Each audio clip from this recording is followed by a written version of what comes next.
Welcome to the Berkley Center.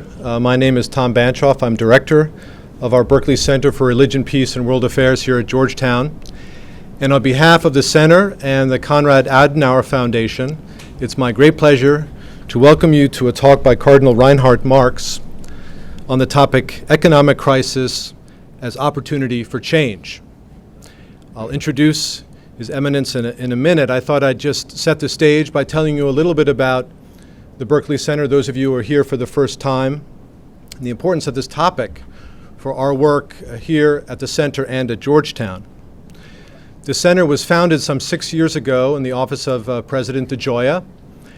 It's an interdisciplinary effort to really shed light on something very old and very new. Religion has been around for a long time, but especially since September 11th, with the financial crisis, we're seeing how issues of religion and faith, ethics and morals really intersect with an increasing variety of policy challenges, economic and social policy, issues of human rights, democratization, issues, of course, of diplomacy and international relations more broadly. And so at the Center, with our faculty, with our research, with our teaching, with our outreach, we're trying to generate knowledge about this new world where religion's role is so complex across these domains and bring people together for conversations like this one.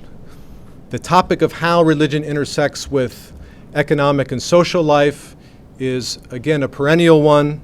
It's become more urgent since the financial crisis that hit us in 2008. The premise for our conversation today is that whether or not you think that crisis is over, and of course that's a very political question in this election year, the fact of the crisis, the fact that it was so unexpected, the issues that it has raised, have put on the agenda the problem, the challenge of rethinking our institutions, our economic, social, and political institutions. And we're very fortunate to have with us Cardinal Reinhard Marx, who's an expert on these matters, on how to bring Catholic social teaching to contemporary issues, including issues of economic life. Just a couple of words of introduction.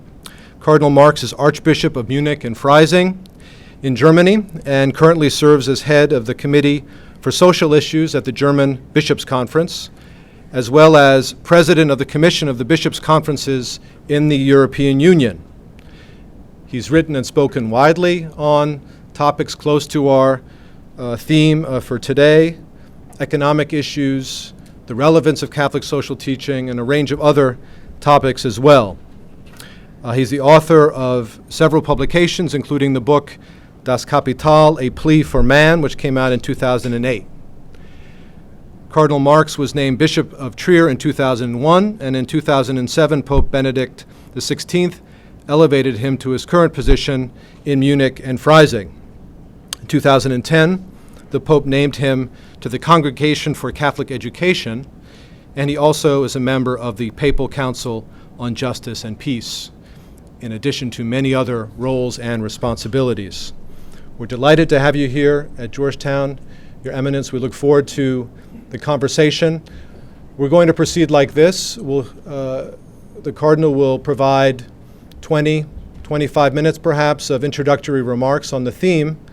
I may have a question or two from my point of view, and then we'll open it up to the audience and make this really more of a conversation. So thanks everyone for being here. Please join me in welcoming Cardinal Reinhard Marx. Thank you very much for the introduction and the welcome. My English is not too good. I apologize for the English, but I prefer to speak to you in a free way, so some words perhaps are not exact, but it's better, I think, when we introduce our subject with free thesis, and then we can discuss about it. The title is Economic Crisis as an Opportunity for Change, a Christian Contribution. So it might be good to look a little bit on the prepositions of the crisis and the follow-ups of the crisis, because the crisis is not at the end. We are in a great situation of questions. What's about the follow-ups of these crises, mainly in Europe, you know, the discussions about the future of the European Union. I think it's necessary to underline that the revolution of 1989 is one of the prepositions of this crisis. Because the tendencies before to change, that's my opinion, to change the capitalism in a financial capitalism became in this year a new input. The world was free from communists, and so the world became free also for the financial capitalism, which is mainly only orientated in return of the financial capital, and which has, in a way, which is not acceptable and not prudent, I think, separated the virtual and the real economy. So I think we have to remember, we are now here, we cannot change the history, but we can learn from it. As the great question is if we will learn from this crisis. And I'm convinced that we are not yet in the situation, or we have not achieved the learning point. Many are working like before.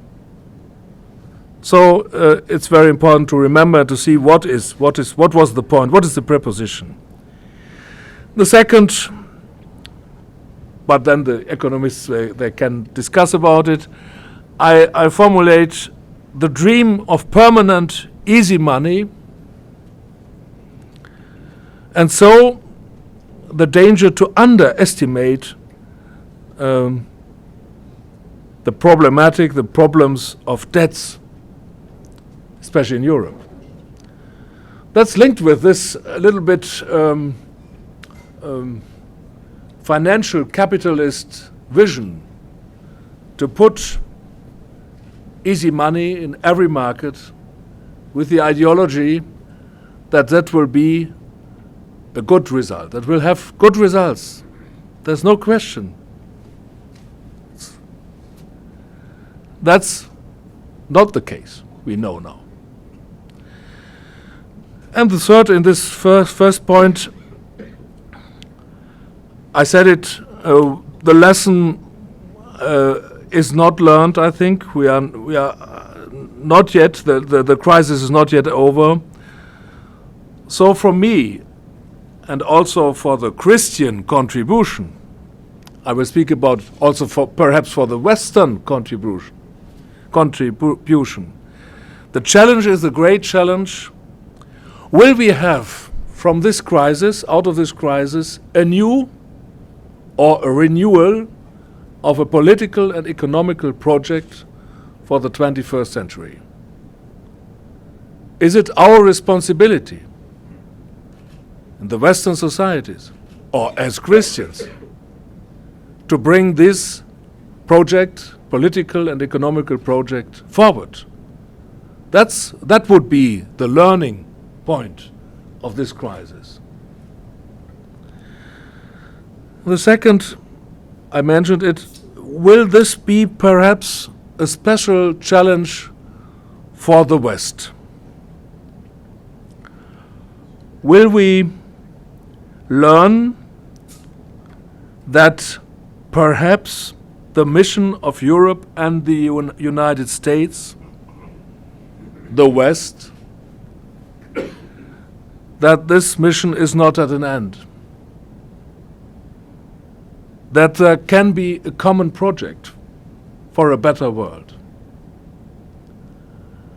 I think when we think about the Christian influence of the Western world, we have now new publications about it, also in Germany, I think also in the United States, Robert Kagan and Andre, or in Germany, Heinrich August Winkler, the great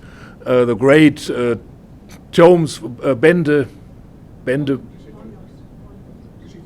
90 volumes. There's a great 3 volumes about the history of the West, and the great philosopher and economist Philippe Nemo, What's the West, published also in English, I think, in German, French.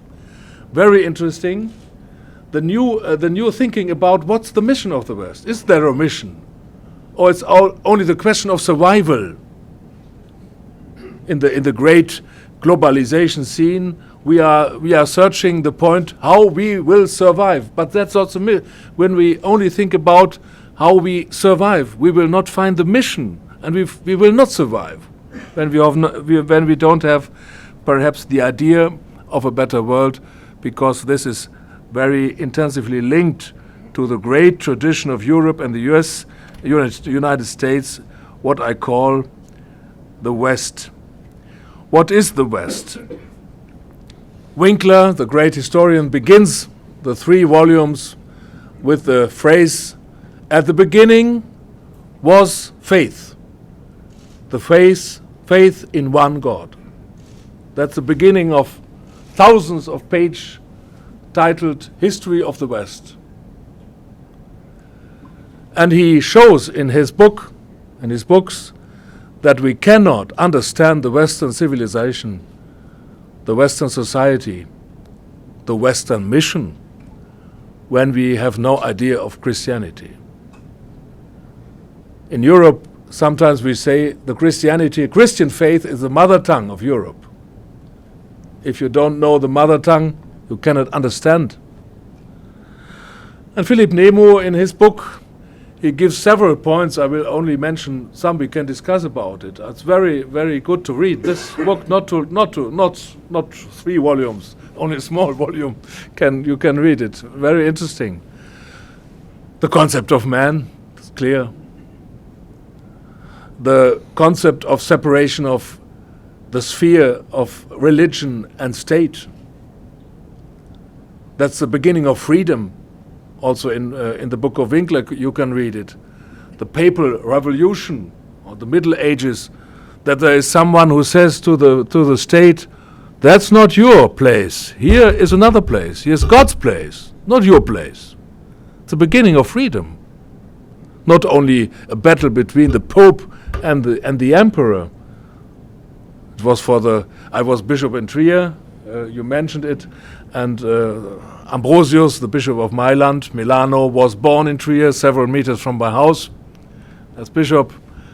And when he was in Milan as bishop of Milan, that was a revolution that he said to the Emperor Theodosius at the end of the 4th century, "You cannot enter here. Your hands are full of bloodshed. I will not give the communion to you. You cannot celebrate Easter here." That was, for a Roman emperor, incredible. But it was clear this is another scene, that is another room, it's another zone. And there is no place for the state's influence to get in this zone. So that's a very Christian and a very Western concept, and is necessary for the future of the world, we know. Would be another conference, perhaps. And also the thinking about the rule of law, like the Romans, and to bring it together. And Nemo says in a very intelligent way, the papal revolution was so important. Also before the Reformation, the papal revolution was so important because through the papal revolution in the Middle Ages, the Western society achieved to stabilize the ethical and eschatological view of the Bible with the instrument of reason, to combine reason and faith in a new intellectual way, so to make stable the ethical vision and the eschatological vision of the Bible. The ethical is marked by love, by Barmherzigkeit, mercy, charity. So there is a very big influence of the Bible, and the Papal Revolution puts it in, you can say, in an institutional way to make it stable, to make it as a fundament of the society, not only dependent of deciding individuals, of decision of individuals, but make it to a stable constitution in the society, and also the law and the eschatological view is perhaps very important. That in the Bible they cleared the fact the world like it is not the last world. We can make it better. That's very important, because other cultures have not this idea. They say you cannot change the world. They are the orders they are given from above. You cannot change. But the preaching of the gospel has another tendency. You can change. We go to the new world, a new heaven, a new earth. And we will have a judgment. We will be in front of Christ, and he will say, what have you done with your life? Have you made the world better or not? You cannot say, you cannot change the world. That's not enough when you come to him. So there is a dynamic in the eschatological view. There is a dynamic to change the world, to make it better. Also looking on the poor, on injustice, to make it better in the line of Christ. And it's a clear line. There are points very clear. Love, charity, looking on the poor people, justice, solidarity. So there is in the whole culture of the West, there was from the Bible implanted a great dynamic to be on the way to a better world, not to be content with the situation. Never be content with the situation. Thinking about the better alternatives. Looking on Christ. Perhaps when we talk about the situation of the Western society and about the Christian influence in the Western societies, I would say the mission, the challenge for our societies in Europe and the United States must be also today, from this situation, from this crisis lesson, to make a contribution for a better world. Jean Monnet, the great founder or the inspirator of the European Union in the 50s, the French thinker, he said, what is the project Europe? What is the project of the European Union? The project is to make the world better. And that's very Christian, very simple, not the great ideology, but very simple to say, make it better. Is this possible? Can we have the vision that the Western societies, Europe and the United States, will not be only thinking about themselves, but thinking about their contribution to make the whole world, the planet, better? Is this possible? Can we hope that the Christians in these societies are not resigning and say, oh, we are secularized societies, the faith is not there and we are so feeble and so on?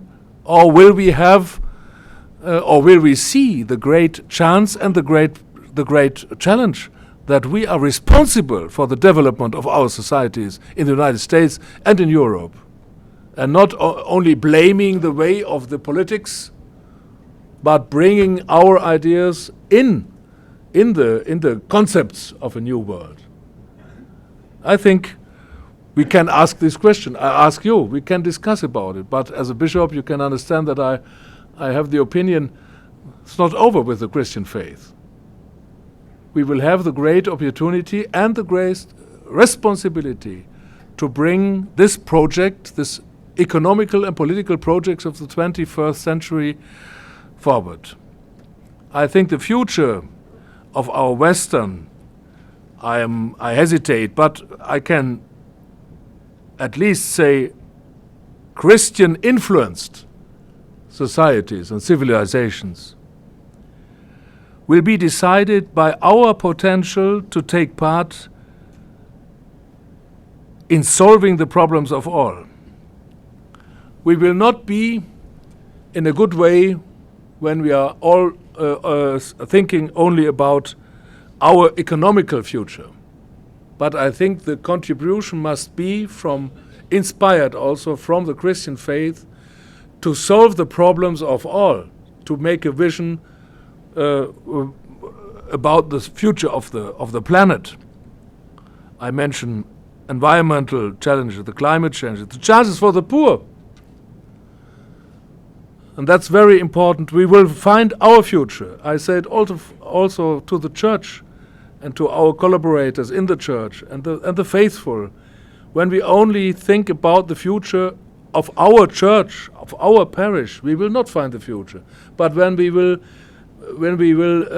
accept the mission of the Christ to bring world in a new horizon of justice, then we will have future.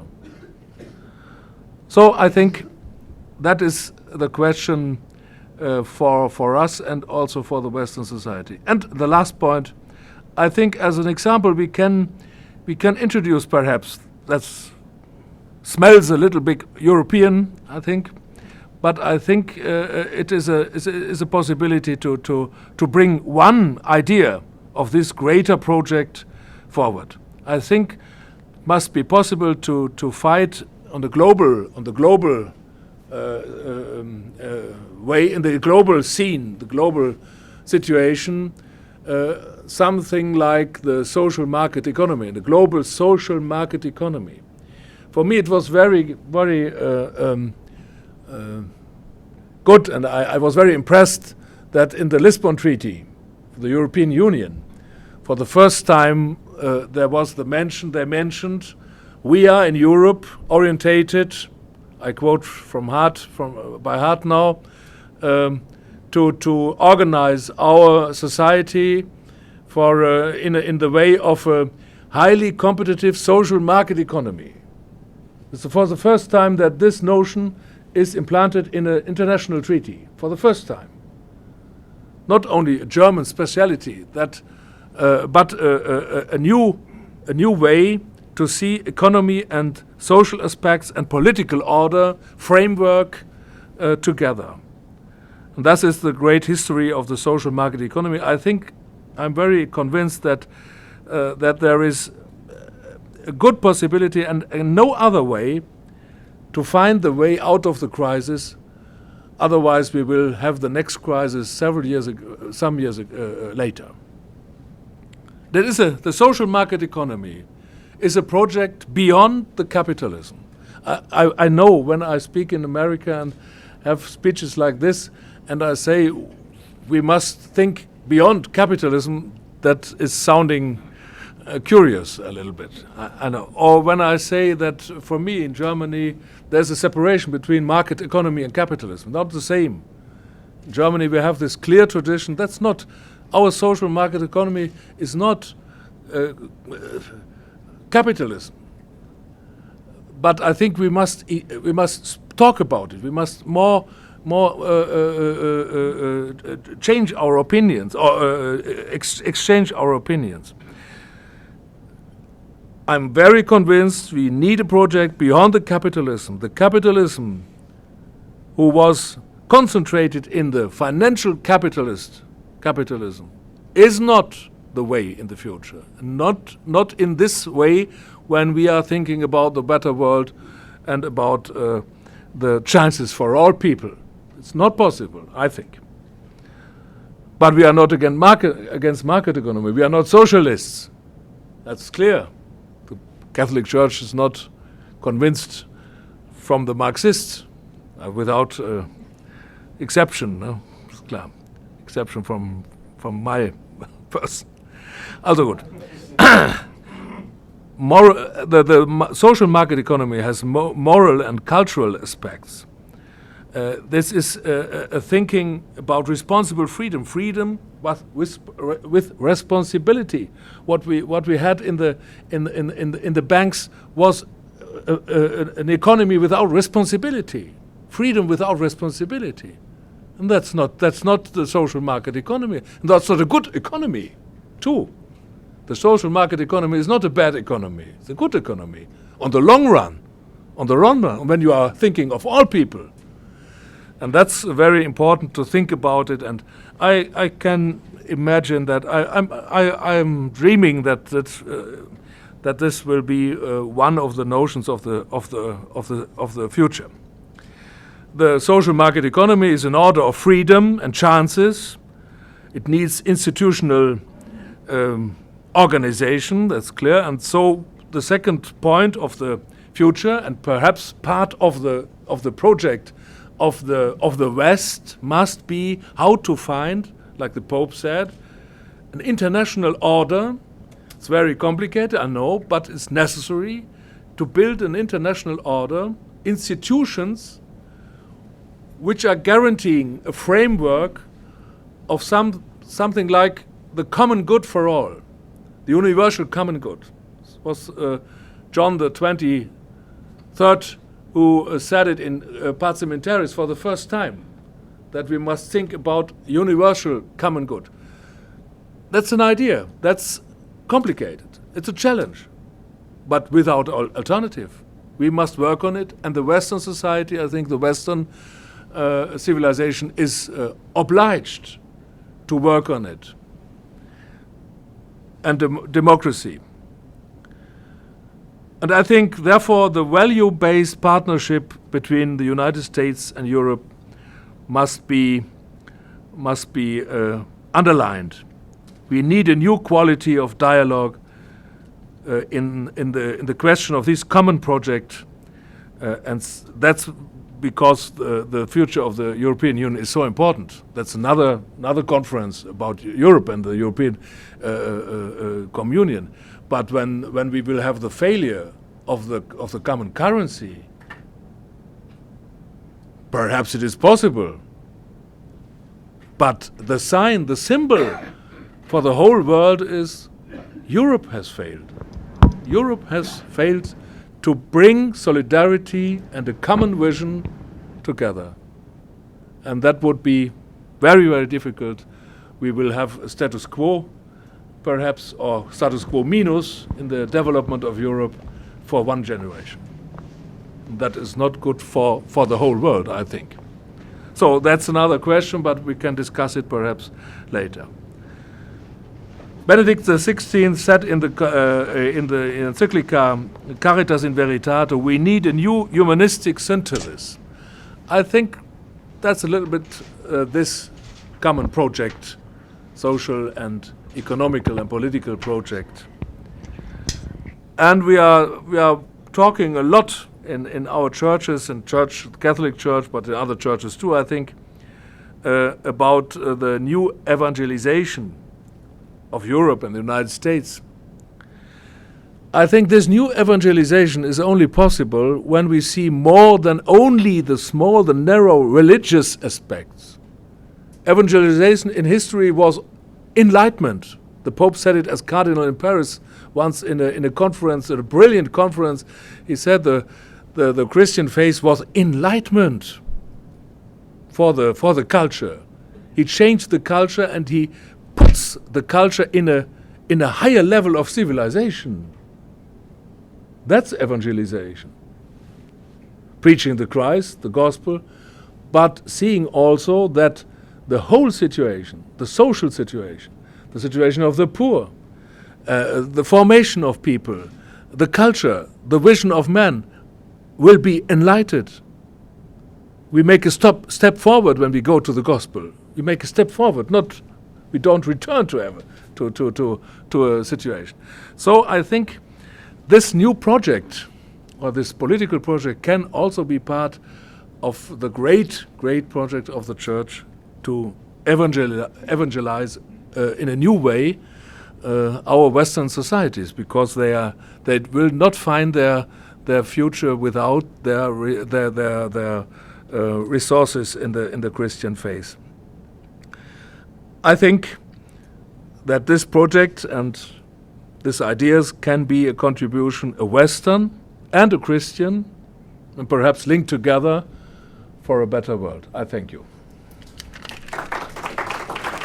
Well, thank you so much for your remarks. You raised so many big and important issues. You're challenging us to think globally, the common good, think it in universal terms, but also to reach back in history, to ground ourselves, to brace ourselves for this project of creating a more just world, of using this crisis as an opportunity to move in that direction.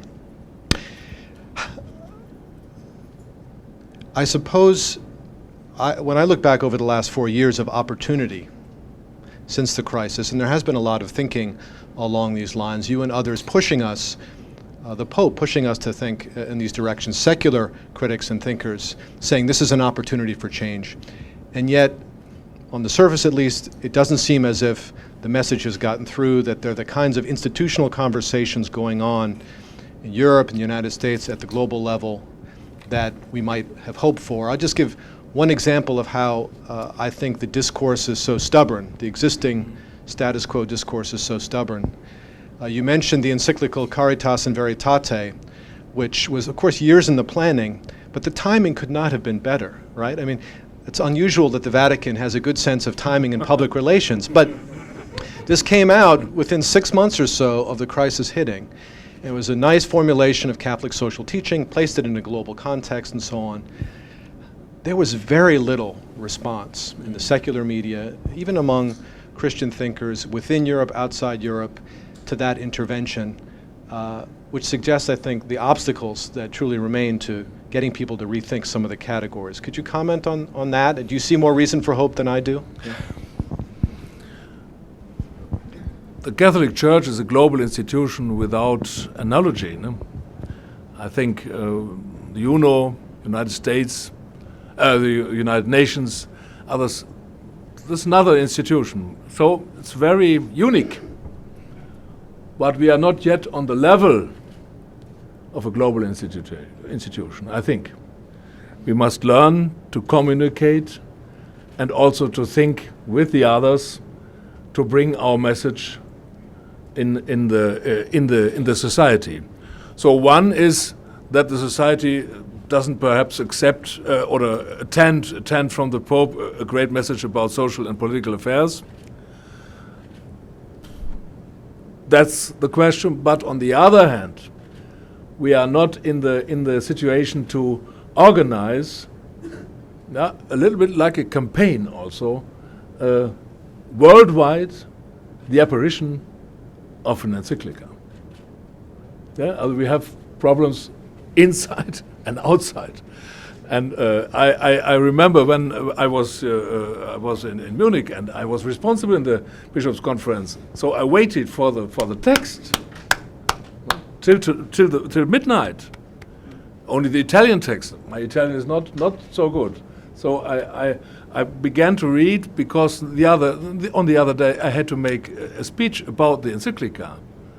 And then the text came and then I made a text of 3-4 pages. So that's not the way, the good way to make great messages. No? Also when I think it must be prepared from Rome and from the bishops' conferences, we must be in contact to plan also with the centers like here and others. What will we do after it? The follow-up. Not publishing the text. We are thinking we make a good text, a brilliant text. That's one question.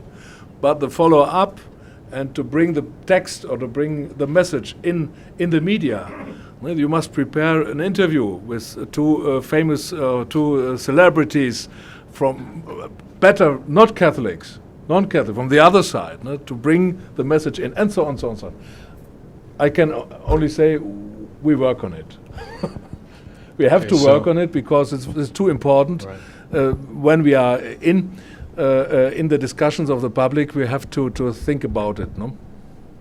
Okay, I already see a couple of hands, so I may come back later with a question of my own, but we've got a microphone here. When you speak slowly, my English, And we have a mic, and I'd ask you to stand up and briefly state your name and your affiliation, and keep your question as short as possible so we can get in as many as possible. The first question was here in the second row. Thank you very much. Actually, I would like to follow up on your question. My name is Howard Rosen. I'm with the Peterson Institute for International Economics here in Washington, D.C. We are currently engaged in a study on the ethical dimensions of globalization. I want to follow up on this question because I actually personally was involved in the follow-up to the previous encyclical in the 1990s on economics, and there was a previous one in the 1980s. And the silence, certainly here in the United States, following the issuance of this encyclical has really been obvious to some of us. And it raises the question if there is some crowding out going on between the church's social agenda and the economic agenda. And is that maybe one of the reasons why this hasn't been pursued? Yes. Yeah. And if I could just also ask a second question, I applaud your statement. I wish you could stay here for 6 months and travel the United States and give this message, because it is not one that we are hearing. I'm curious, because we are just watching this European situation, to what extent is there an interfaith dialogue going on within Europe right now to try to, deal with some of these issues and kind of keeping the cohesiveness of Europe together, while that it's not just a discussion between politicians, but that maybe the various religions and churches are maybe somehow trying to. So it would be interesting for us, because again, we don't hear any of that here. For me, the social doctrine of the church has three pillars. The social doctrine published by the Pope. The gospel is the social doctrine of the church. That's clear. And the council and the bishops. And the second pillar is the social ethics in university. So it's very important that they have the contact to the other science and the economical theories and so on. And the third, it's very important, the third pillar is the social movement. And that's very different in the countries. In Germany, we had the great tradition of the social movement of the 19th century, organized political parties. So there was the echo of the social doctrine was the social movement. Otherwise, too, the problems were there, and so the acceptance and the working with the text was very quick. But you are right. I think one point is also in the church, we have forgotten a little bit the social aspects of the gospel. We have the great tradition of the social doctrine, but it's our best kept secret. It was published in the 80s, a book in the United States about the social doctrine of the church. I think our best kept secret. So we have to learn that the social doctrine of the church, the social aspects of the gospel, are not something for specialists. Cardinal Marx is our specialist. He has to talk about it. But the main point is evangelization. That's not true. We cannot preach the gospel without these social aspects. That's one point. And I think you are right that the contact between the social ethics as professors and to the professors of the other subjects, the economy, is not too intensive. No? I think it must be better. Also because the great line also in America. Tomorrow we will have a meeting between social ethics professors and the great school of Chicago. That was the plan since 2 years, but we will just do that what you miss. No? But also the great economists, perhaps in the liberal school, they said, no, social ethics of the church, it's not so important.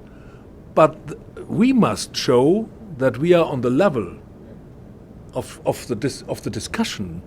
That's our turn, not to blame the others, but to say, look, that's we publish a book about this question.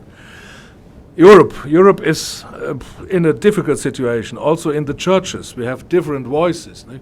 Since years, we have the skeptic voices. When the common currency was introduced, there was a great discussion, but the people didn't understand the problems.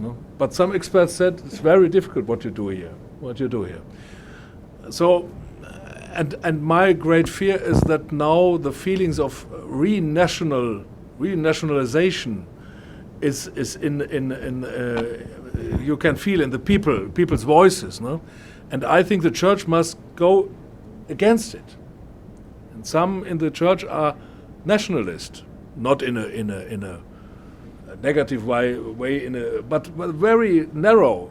They see the interests of their people, but the church is universal church, and we have to bring to Europe back, I think, the great vision of solidarity and the common projects that were the Catholics, Christians at the beginning of Europe, and after the end of the Second World War, the great persons who came from the Christian faith, and the church was underlining, supporting the European unification.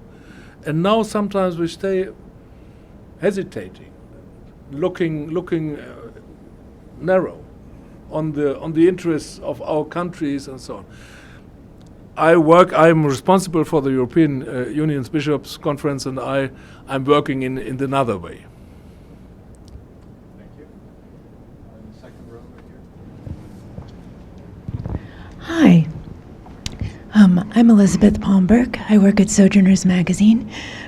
With regard to the social market economy that you were discussing, I wondered if, as an example, you had any thoughts about the ongoing financialization of nature, that is, the increasing tendency to treat water or the planets, or in some cases land, exclusively as a financial commodity, rather than as part of the planet that we all depend on as part of creation. It's one of the main problems about the economy of the future, how to define public goods. That's the question. Not every good is private, and you cannot every good bring to the market to buy and to sell, but you have public goods. That's formation, perhaps health. It's a great question in the United States, I know. But that's a question about not only in the social market economy, but in the economy. And the social market economy underlines that the public goods is not able to make every common good to a market good, I think. And that you must discuss. And so the nature is for all, and the nature must be also for the generations which come. So that's a common good, and you must handle in another way than a market good which you can buy and sell and make money of it. Over here to this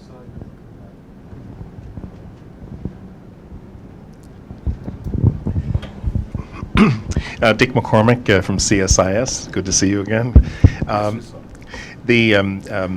Your idea of burden sharing is, of course, very concrete as we look at what to do about the current issues in Europe. Have you taken a position on, let's say, the Eurobond issue as an example of burden sharing that should be considered? I'm not sure, because I'm not a financial expert, but I'm convinced that we must find a way to share these burdens, and not to give the sign, Greece. What's about Greece? They can go out, but they stay members. They stay to be members of the European Union. And what is the European Union? We cannot say 40% of the young people in Spain, they have no work. It's not our problem in Germany.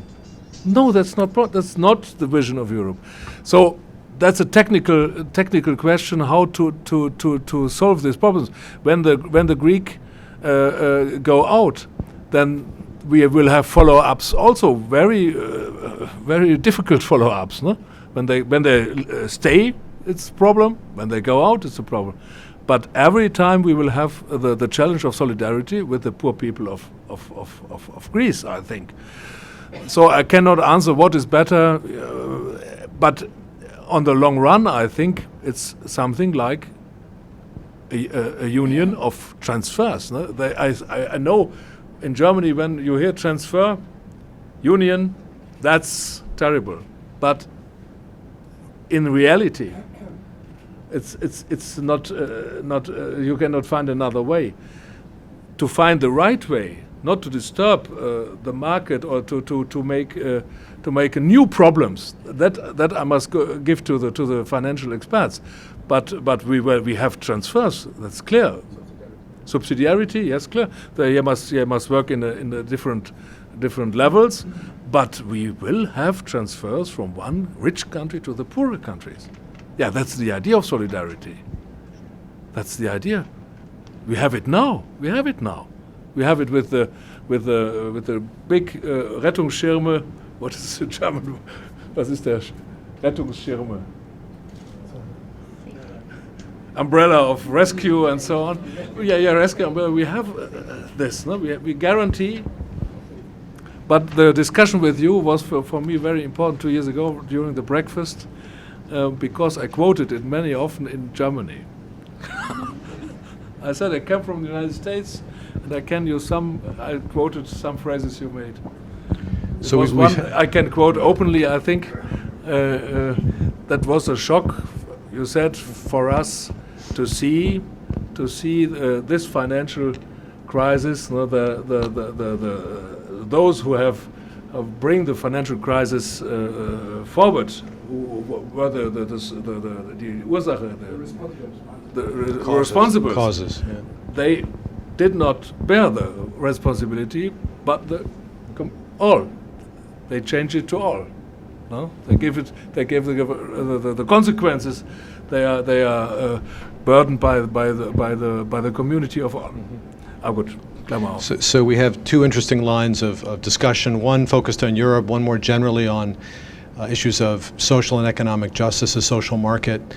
I wanted to intervene and ask you to say a little bit more about subsidiarity, which is part of Catholic social teaching, which is very contested in the United States right now, because one point of view, and I suspect you might disagree with this, so I'll set it out as starkly as I can, is that subsidiarity, meaning the notion that decisions should be made at the lowest possible level, really is an encouragement to a society where families and neighborhoods, their economic and social exchanges come first, and the state should really be in the background to let that freedom develop at the level of civil society.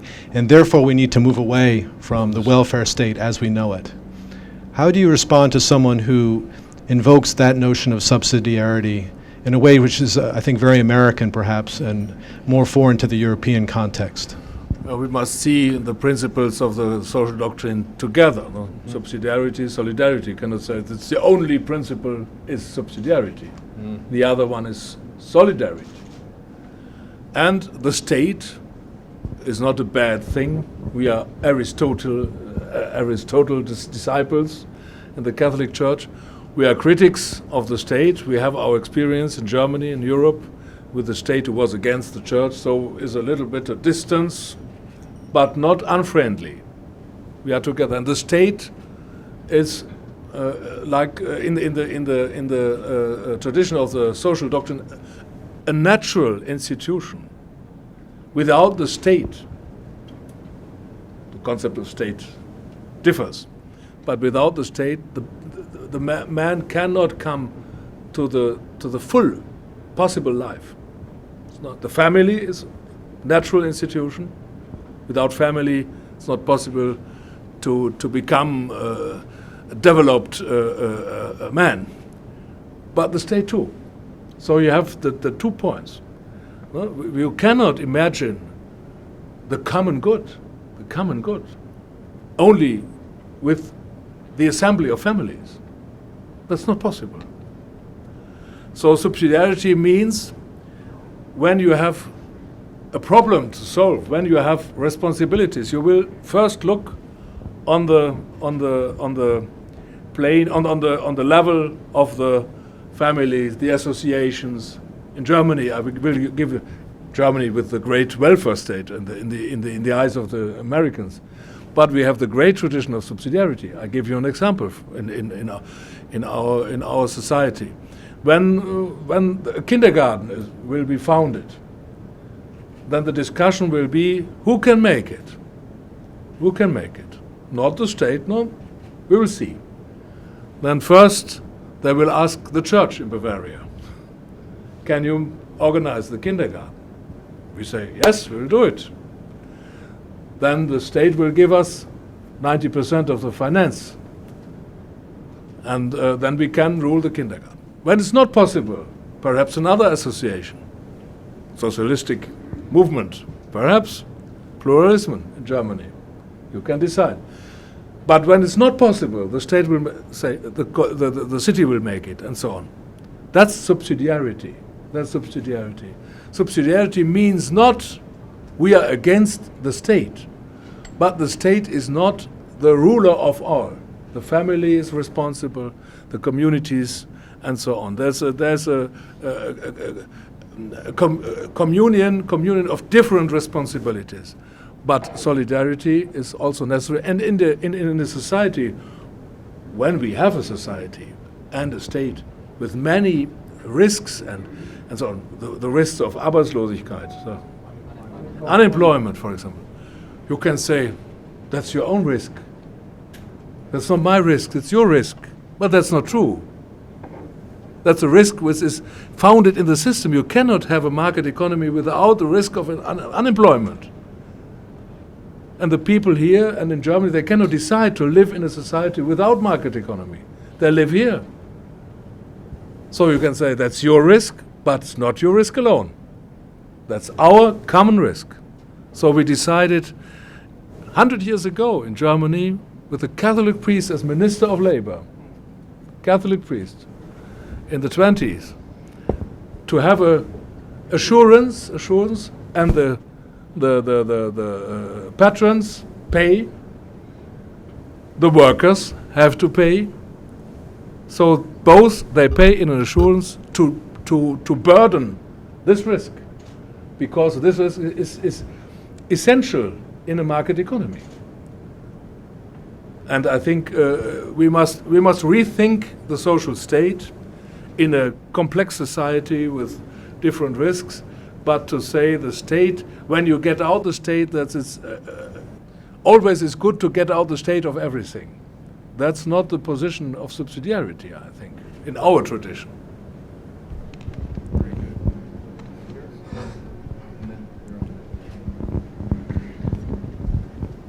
Hi, I'm Cynthia Butler. I'm an attorney in town. I'm curious as to whether you fleshed out the post-capitalist model in terms of concrete movements or reforms or things, because you're talking on a very high abstract level. But in a post-capital, I mean, we now have obviously industry, various philanthropic arms. The church and the government functions philanthropically to fill in the gaps.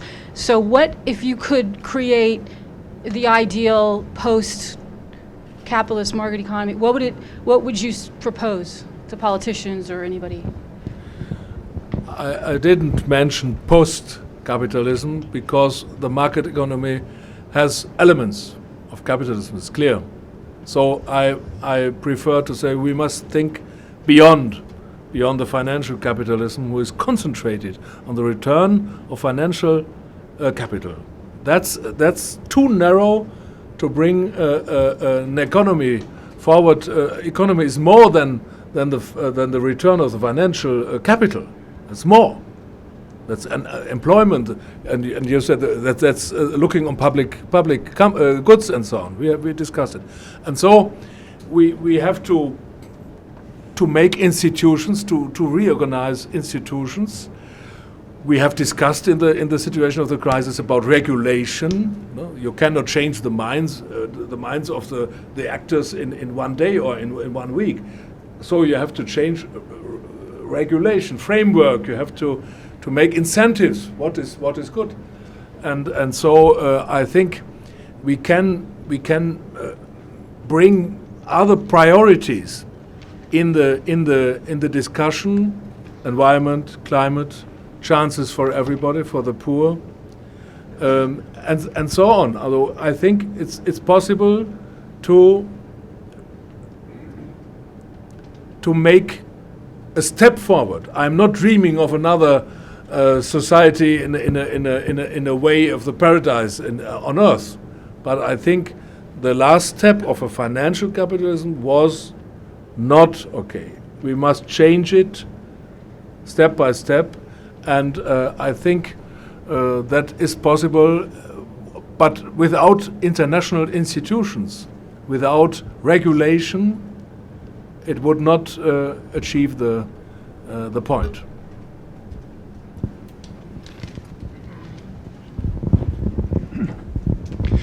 Steve Winters, local researcher.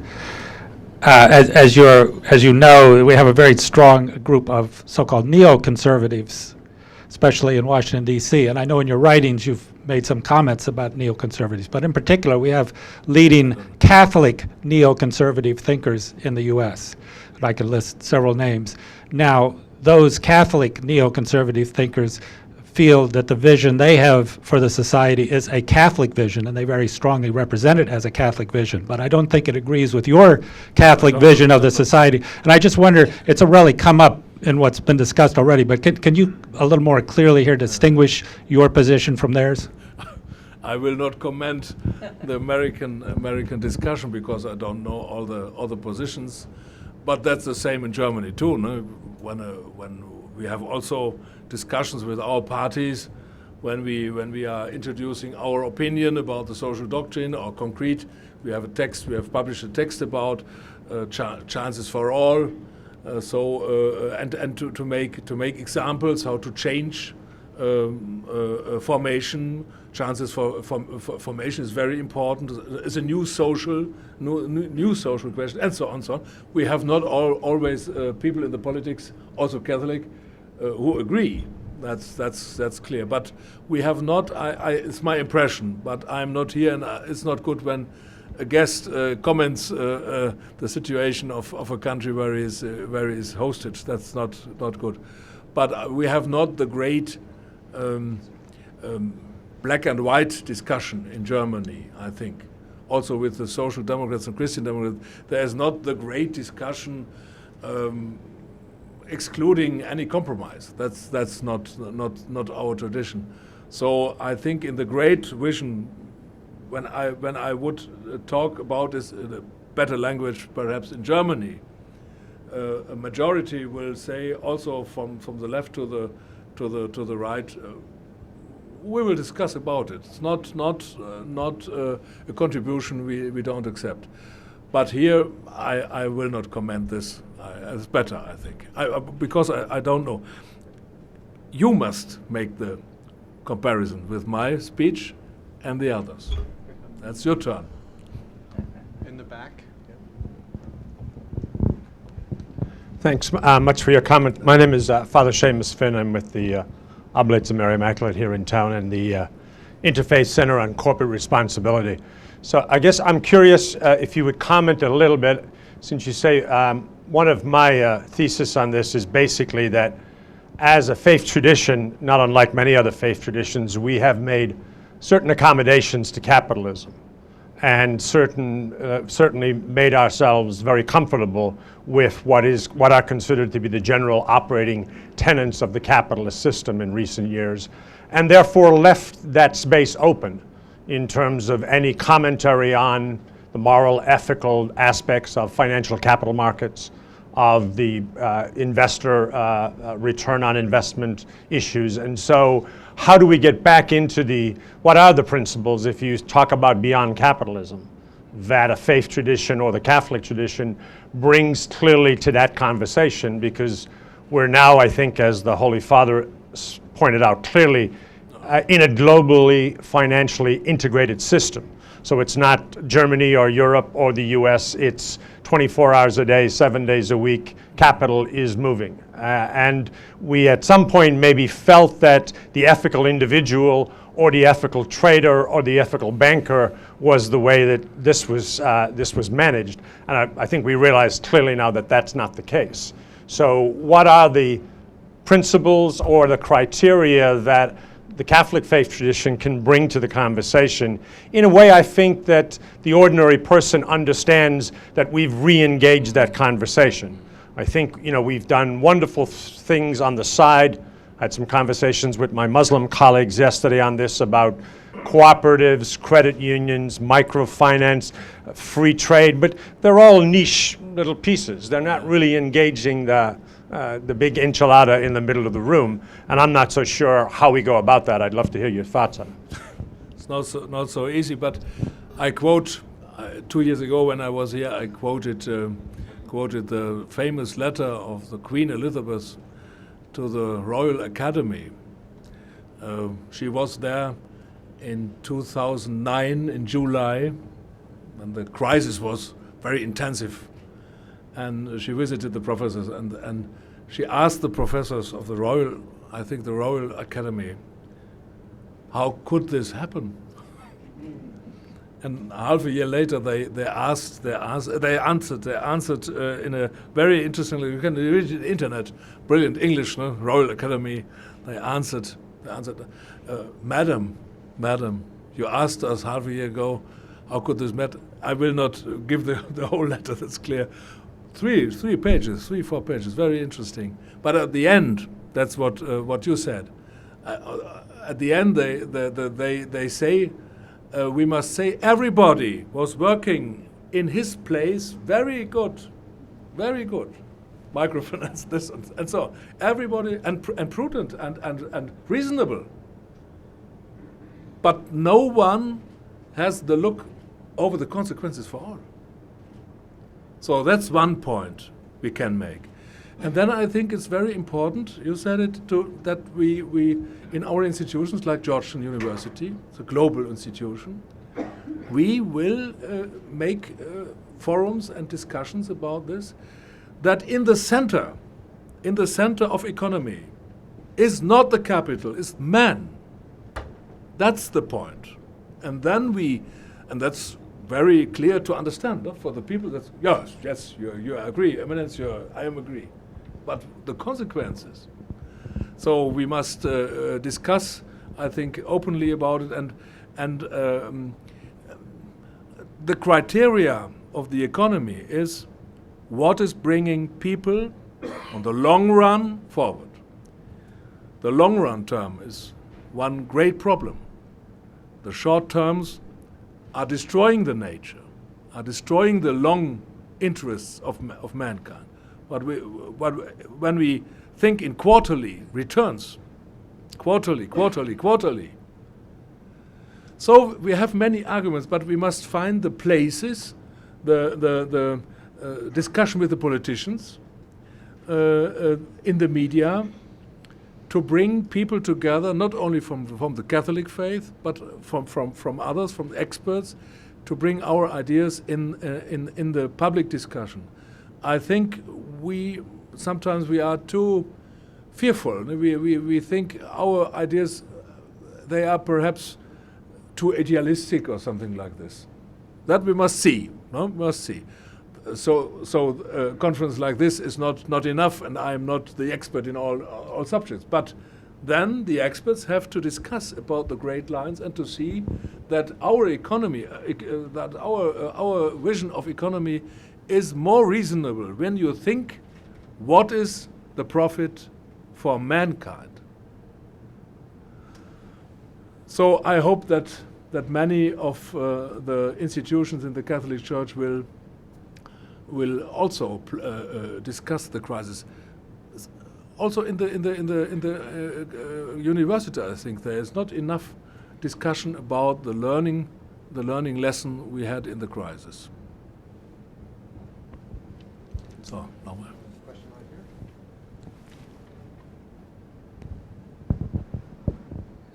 blessed are the poor.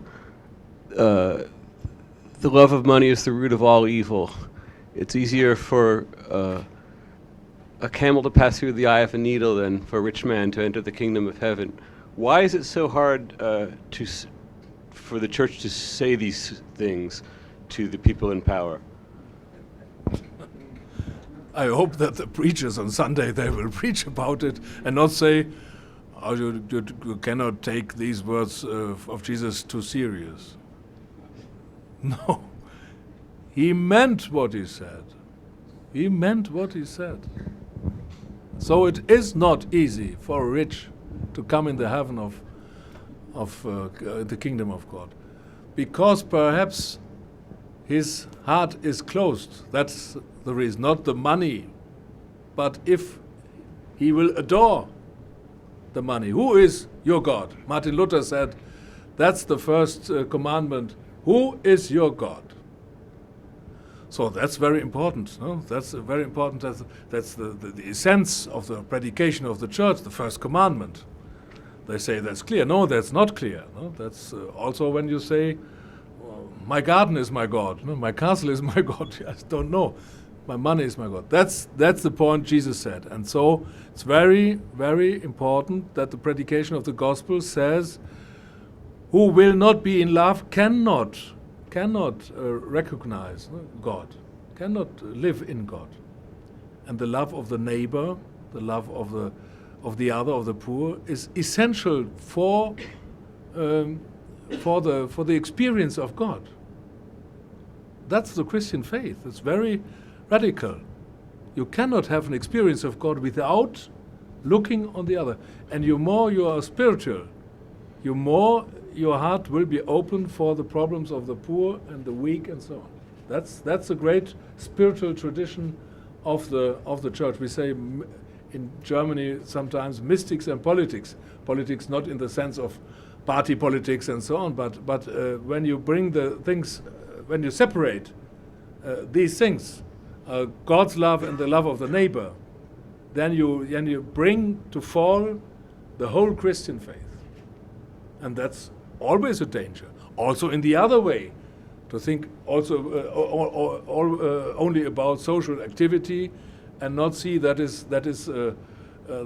linked with our experience of God. That's also a danger. But the other danger is sometimes greater, to separate the social aspects, also the political aspects, from the predication of the gospel. Okay, we have time for a couple more questions. I think what I'll do, since there are several hands, is ask you to pose your question briefly. We'll collect maybe 3 or 4, and then you have a final chance to respond. Do you have a pen to write this stuff down? Yeah. Let's start right over here. I'm Tabea Münz, and I work in a German-American church here in Washington, D.C. So I had the privilege to get some theological education in Germany and some here in the United States. And I mean, our theme today is how the economical crisis is an opportunity to change. And when we look at Christianity in the West, we are in an economic crisis. Even the churches, I mean, our numbers decline. And I had the privilege to study at Wesley Theological Seminary, and our student body is, compared to other seminaries in the United States, pretty young. Most theological seminaries have much older students. And what I realized, what is attractive to the young students, is the search for social justice in the world. And I thought that your message today was actually a sermon to the whole Christian body as well. Did we forget about the social justice? Because I know that many young people, when they go to their local churches, all they see is moral teaching. They don't see the direct link to social justice. I know the Catholic Church does a lot of great things with Caritas and all these organizations, but do the people on a local level see that we're working on social justice? And I think if the church could find ways to overcome their economic crisis, to attract more people, to show them the relevance, and you said to show them the best kept secret, that would maybe be something that economy would attract as well. If the church could figure out their economic problems, maybe would be a role model for the rest of the economy too. Thank you. Was there a question right there, a comment. You emphasized very strongly the notion within Christianity of betterment of the world.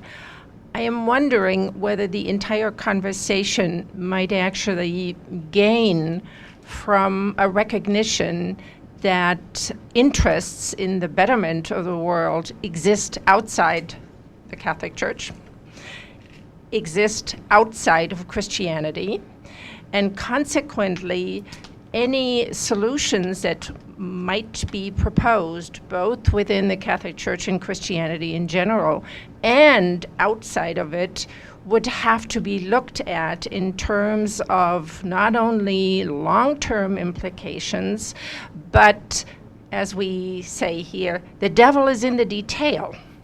It is not clear, it is not clear that some of the proposals that sound wonderful in the abstract sense ultimately really benefit the very people that were intended as the beneficiaries. In other words, the whole notion of who knows what is best, whether it is people that are informed by their faith tradition or people that are not informed by a faith tradition but are nevertheless interested in improvement, actually have something to contribute. Let's take two more here and here, and I'm afraid we'll have to wrap up the formal program.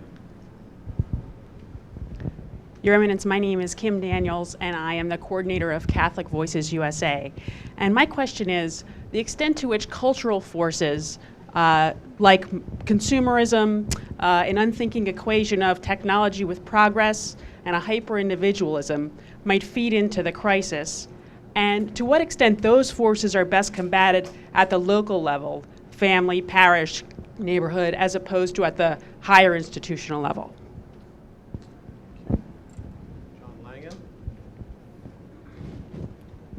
John Langen, I'm a Jesuit teaching here at Georgetown.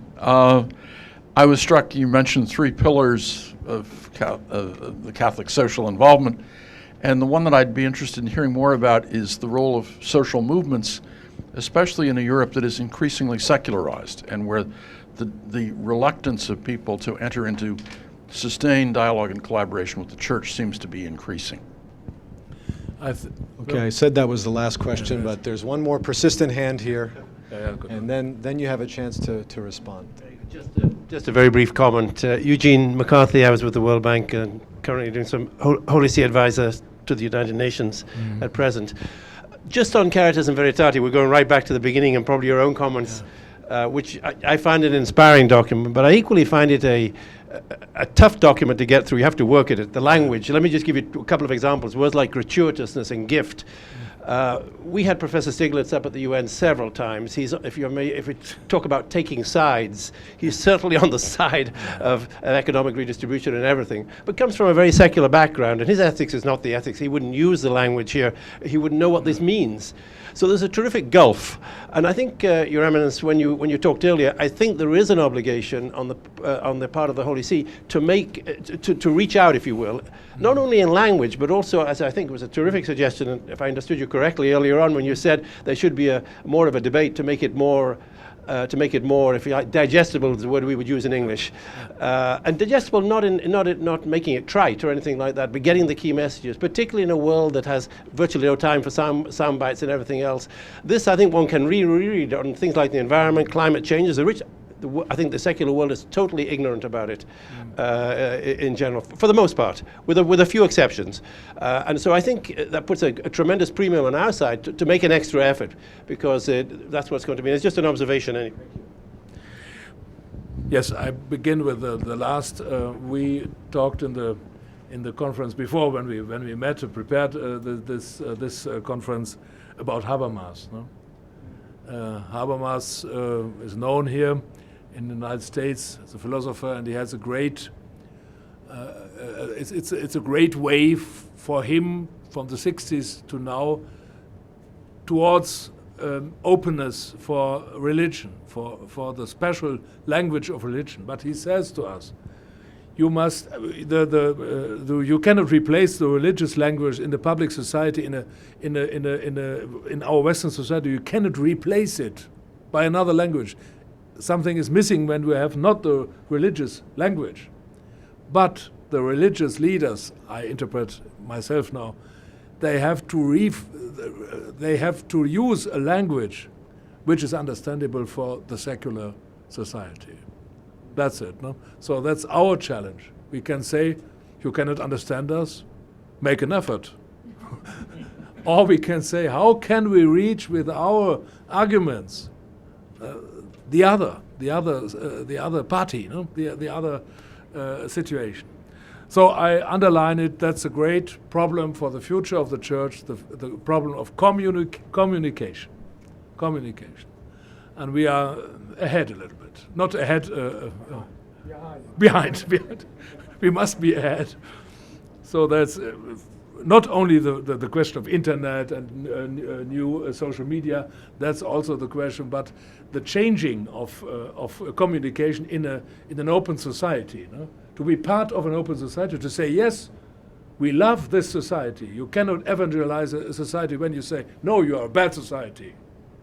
I don't want to act with you. That's not the point. That St. Paul did not in this way, no? So in another way. And so also accept the atmosphere of an open society, and to bring in your language the invitation to come in the church, to come in the language of the church, in the gospel, not to keep out and say, oh, you are curious. No. Second point, the social movements. That's a great question for the future of the democracy, I think, because also in America, and the Catholic social teaching underlines it, we have not only the state and the family, we have other institutions or other movements, cultural realities and so on, no? to interfere between state and person and family. And in Germany we had the great tradition, but that is disappearing. Perhaps it will reorganize. We will organize it. But I am convinced that we will not have a good society without this civil society. The state cannot, a liberal or an open society cannot live without civil, state cannot live without civil society. Where is where are the places for the debate and for cultural options and religious plurality and so on? That's very important. So I think for the future of democracy, it will be very important to look also in the research on these movements, and the lack of these movements is very dangerous also for the future of the society. How the opinions about the political future come together. We talked about it yesterday.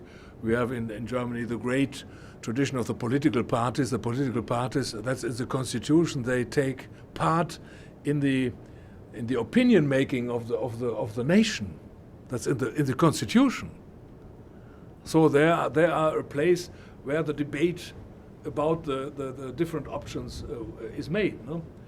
Or in the churches, and a very, very important role in Germany for the debate, to come in, to discuss with the cabinet or with the leaders of the parties, also openly. We had in the 90s, we had a great processes with the Protestant Church, Catholic Church, about the future of the social, the future of Germany in the social and economical sphere. And it was a great discussion about these questions. Now we have in Germany a new movement. We said it, the pirates. The pirates, they are only working with the internet. We will see. They have the idea when everybody talks with everyone about all themes, the good result will be there.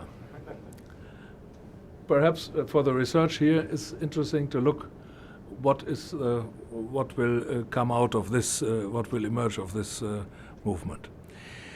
Dann the culture, jetzt muss ich mal schauen, the formation, outside, inside.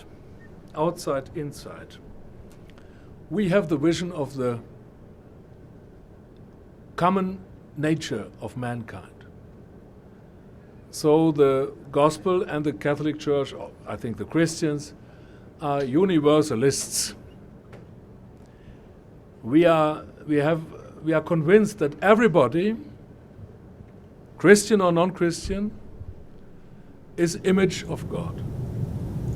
That's only the biblical tradition. That's unique. That's not in every religion, I think. It's only in the Bible that everybody, also your neighbor,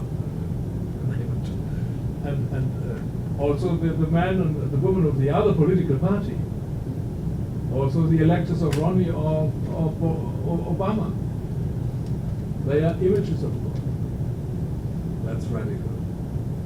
That was never heard on earth before. So we have the vision that with our ideas we can reach also people of other faith. The Pope had the great speech in the Bundestag. It's about the natural law, and he said normally it was very, very good, brilliant. Normally the principle of majority is enough in a democracy, but for some subjects it's not enough. So we must have also the possibility to find with reason the right way for the future. So you have people, they don't want to talk and so on. That's clear. You have frontiers and so on. But the church will never make a frontier. The speech of the gospel is inclusive. And we will help also the people of other faiths to find, with their reason, with their conscience, the right ways. That not everybody will follow.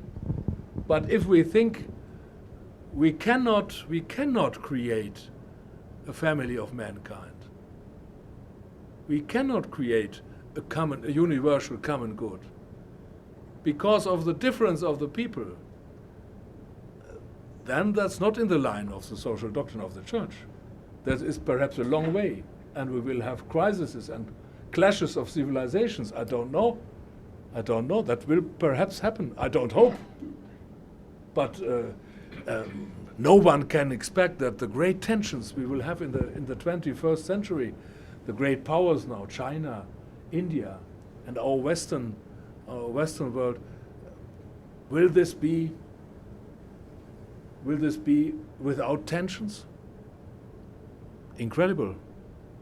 Although I think it's a great history, a great century, and we must look that these tensions will not become to wars, to great confrontation. But our project, the project I quoted, is to make the way free, to think about a community of mankind, family, like the popes did, and the council said it.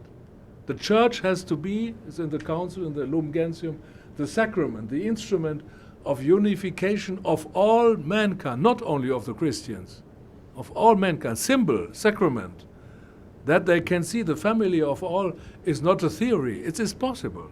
It's difficult, and we will have failures, and we will have wars perhaps, but it is possible. And you are right, we need formation for it. That's because the biblical religion and the evangelization was also always accompanied by formation, to bring the reason clearer. The faith clears up our reason Good. Then the criteria of a good life, perhaps. We discussed it in the last two years, but it is a discussion we must continue about these conditions. What are the criteria of a good life? So we have to. Jetzt muss ich mal überlegen. Was war die Frage noch mal genau? Ja. Question about consumer culture? Yeah, consumer culture. Also changing lifestyles and so on. I think the discussion about a new concept of growth in the economical science is one path, perhaps, and we must discuss it. I think what is the criteria of a good life? Consumer style, or have we other criteria? Now we are very fixed on the GDP. That's the main point to see if a society is going forward. Normally, in the statistics we look, the society there is has a progress, GDP. But there must be other criteria also. And so the Christians are also, I think, invited to give these other criteria of a good life. And it's not only an ascetic, a spiritual invitation. It's also possible to bring it in a scientific concept. But that's also a task for you here in this center to speak about. I think there's the beginning of discussion about alternatives to only thinking in GDP criteria, and to think beyond only consumer-orientated lifestyles, which are linked with this capitalist thinking. Okay, I think this was well. Thank you so much, Your Eminence. We certainly covered a lot of ground. I apologize. In the last 90 minutes, you've led us into so many interesting areas and showed us some of those connections, issues that will be with us for years and decades to come. We're very grateful that you could visit Georgetown and be with us this afternoon. I'd like to recognize and thank the Konrad Adenauer Foundation for their support for this event and its director. I'd like to thank you all for coming, and in conclusion, ask you to again thank our guest, the Cardinal.